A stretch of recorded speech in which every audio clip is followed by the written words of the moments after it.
आप देख रहे हैं मेरा चैनल। आज फिर से मेरे साथ मौजूद है फेमस यूट्यूबर है साजिद गोंदल साहब। अपने चैनल पर भी हमेशा जो है वो पाकिस्तान की सियासत के हवाले से जो है वो बड़ी अहम गुफ्तगू करते हैं और हमेशा जो है वो लेटेस्ट अपडेट्स जो है वो इनके चैनल पर आपको मिलती हैं और हमारे चैनल पर भी हमेशा जो है वो हमारे भी बड़ी अहम गुफ्तगू ये करते हैं। सर पहले तो ये बताइएगा कैसे मिजाज है आपके? जी अल्लाह का शुक्र। सर कल नून लीग की तरफ से बड़ी अजीब चीजें देखने में आई। मिजारे कायद की बेहुरमती की गई। मरियम सफदर ने जो कल हरकत की उसको देख के लग रहा था कि शायद वो बेनजीर बनने की कोशिश कर रही हैं। कारकुनों के दरमियान जो है वो इस तरह से जाके खिताब करना और ललकारना उनको। लेकिन हम देखते हैं कि इन सब के बाद जो है वो FIR दर्ज की जाती है मिजारे कायद की बेहुरमती के खिलाफ। जो है वो कैप्टन सफदर के खिलाफ FIR दर्ज की गई है जबकि ये दोनों उसमें शामिल थे। पहले तो मुझे ये बताइएगा कि मरियम के खिलाफ जो है वो FIR क्यों दर्ज नहीं की गई?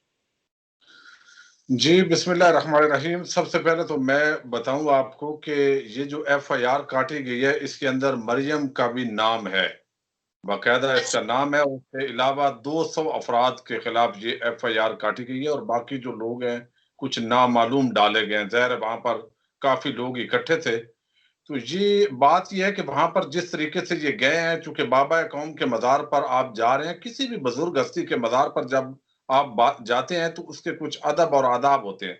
चले अगर बाई चांस कारकुन मिल जाते हैं, अपने किसी लीडर को देखते हैं जज्बाती हो जाते हैं, वो एक अलहदा बात है। जैसे आपने देखा पुरानी एक वीडियो जो इमरान खान की शेयर की जा रही है, तो इमरान खान ज़ाहिर एक पर्सनैलिटी है, जब लोगों ने देखा वो भी कोई मुनासिब अमल लोगों ने नहीं किया, ये चीज उनको देखनी चाहिए थी, लेकिन वो कोई इमरान खान ने नहीं कहा, ना ही कोई उनका कोई सीनियर मेंबर जो है ओहदेदार उसके अंदर नारेबाजी कर रहा था। कल तो एक तमस्खर उड़ाया गया, एक मजाक किया गया, वहां पर खड़े होकर आप अपने रियासती इदारों को चैलेंज कर रहे हैं और वो आप दिखाना चाहते हैं कि आप मादरे मिल्लत के बड़े वफादार हैं और वोट को इज्जत नहीं मिल रही। तो वोट को इज्जत दो का इनका माना यह है कि इनको NRO दो, इनकी करप्शन लूटमार उस पर कोई सवाल ना उठा सके, उसके खिलाफ कोई इदारा प्रोसिक्यूशन ना करे, इनको गिरफ्तार ना करे, कोई अदालत इनको सजा ना दे। जिस तरह ये चाहते हैं इस मुल्क को लूटें, ये मुल्क इनकी रियाया है, मलकियत है, और ये आपस में मिल बांट के सारे जो ये PDM के लोग हैं, और जब इसके अंदर जब इनको कोई इस तरह का खाने को मिलेगा तो फजल रहमान और ये बाहर में खिलाड़ी तो निकल जाएंगे, फिर PP और नून लीग मिल बांट कर जिस तरह खा रहे थे वो इस तरह मुल्क को खाना चाहते हैं। मैं समझता हूँ ये बाबा कौम के मजार पर जाकर इस तरीके से बड़ी बेहुरमती की गई। और आज मजे की बात यह है, और जिस पर मुझे बहुत अफसोस था, आज जब ये क्वेश्चन मरियम बीबी से किया गया, अगर तो वो इसकी मुजम्मत कर देती, थोड़ी सी नदामत का मुजाहरा कर देती, शर्मिंदा हो जाती, तो वो अलहदा बात थी। वो बाकायदा इस पर डट गई हैं, जैसे वो अपने कतरी खत पर डट गई थी, कैलबरी फोन पर डट गई थी, इसी तरह वो इस हठधर्मी का ये लोग मुजाहरा करते हैं और अपने पूरा जो मुल्क का निजाम है ये अपने गुलाम के तौर पर चलाना चाहते हैं। तो ये एक काबिल मुजम्मत अमल है। और इस FIR के अंदर मैं ये समझता हूं कि अगर गिरफ्तार करना था तो मरियम सफदर को भी गिरफ्तार करना चाहिए था। ये जो सफदर है बेचारा, कभी ये सिक्योरिटी पे लगा होता है, कभी बंदों को आगे से हटा रहा होता है, कभी पोस्टर लगा रहा होता है, कभी ये मैं समझता हूँ बड़ा एक मजलूम किस्म का शोर है, लेकिन जालिम का साथ ही है, इस वजह से जेरे अताब आता है। वरना अगर इसको 2-4 दिन 8-10 दिन रख भी लेते जेल में, मरियम ने तो चला जाना था लाहौर। अपनी जो मीटिंग्स है वो आज जबरदस्त खाना उन्होंने खाया दोपहर को। तो ये जो सफदर है बस ये किसी जमाने के अंदर अटैच हो गया था, तो अब चल रहा है बस बेचारा। सर मरियम नवाज का कहना था कि मैं सो रही थी, मेरे कमरे का दरवाजा तोड़ा गया। और ये पहले बात तो ये कि इस तरह की गुफ्तगू उनको करनी नहीं चाहिए थी जब आप मीडिया पर आकर बात करते हैं। और फिर जो है वो बात कैप्टन सफदर के कपड़ों तक भी पहुंच गई कि उन्होंने पुलिस से दरखास्त की कि मुझे या तो कपड़े बदलने दें, पहनने दें, पता नहीं क्या चल रहा था। खैर इस तरह की बातें जो है वो वाकई ही हमारे मुआशरे में जो है वो सूट नहीं करती। लेकिन उसमें एक अहम चीज ये थी कि मरियम साहिबा ने कहा कि बिलावल भुट्टो से बार बार उन्होंने राब्ता किया लेकिन उनका राब्ता नहीं हो सका। तो आपको क्या लगता है कि बिलावल भुट्टो की जानिब से जवाब जो है वो जानबूझकर नहीं दिया जा रहा था? देखिए ये असल में इस वक्त जो जरदारी है वो बड़ा एक शातिर चालाक सियासतदान है, और इस पूरे मामले के अंदर ये सब अपनी अपनी डील के लिए लगे हुए हैं। जब ये शरीफ माफिया को पता चला कि हमारी डील अब मुमकिन नहीं है, तो ये अभी तमाशा इन्होंने इनकलाबी होना शुरू किया। हालांकि सारे काम जो है आपके सामने है। अब जो जरदारी है उनके जो केसेस हैं, खास तौर पर 3 केसेस, एक तो मेगा मनी लॉन्ड्रिंग का केस है जिसके अंदर जाली बैंक अकाउंट्स केस, और इसके साथ ही पार्क लैंड रेफरेंस है, और साथ ही ठट्ठा वाटर सप्लाई।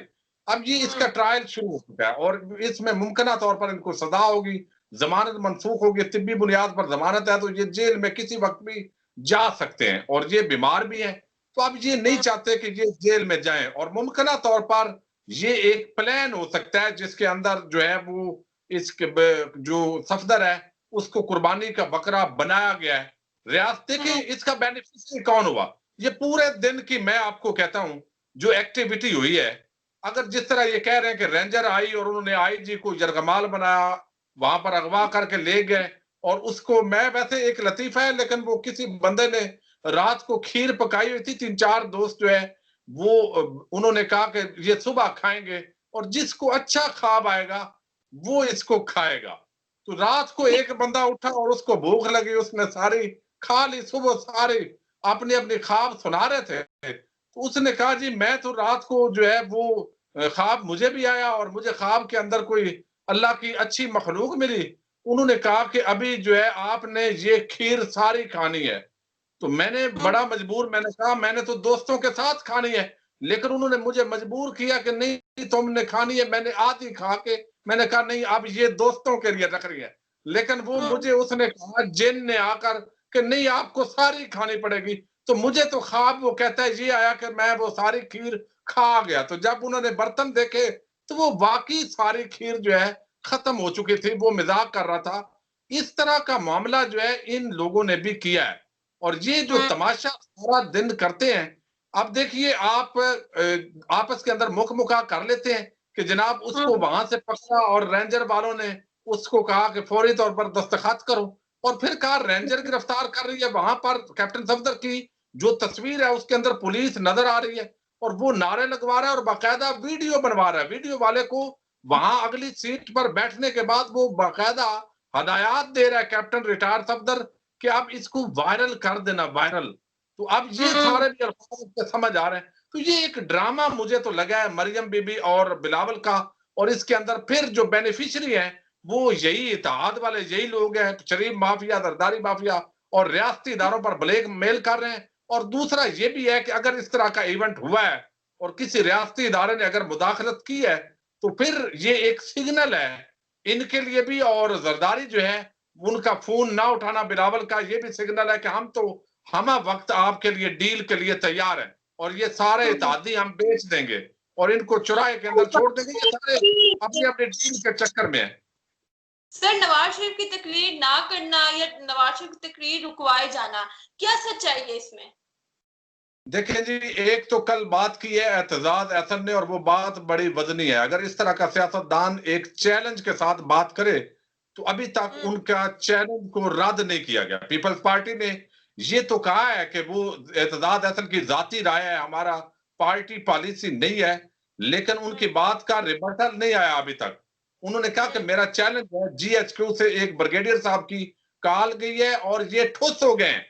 उसके बाद आज जो नरमो जो लहजा था ना अपना मोहतरमा मरियम साहबा का, और वो उसके अंदर गरज चमक नहीं थी। जो हमारे मौलाना साहब हैं वो भी अब धीमे धीमे मुस्कुराहट के साथ इधर उधर बातें कर रहे हैं। तो वो जो बगैर जाली शेर बने हुए थे, तो उनको तकरीर जो है वो नवाज शरीफ अब नहीं करेंगे, और ये बात उनको मैसेज बताई गई है जो एतजाज अहसन ने कहा है।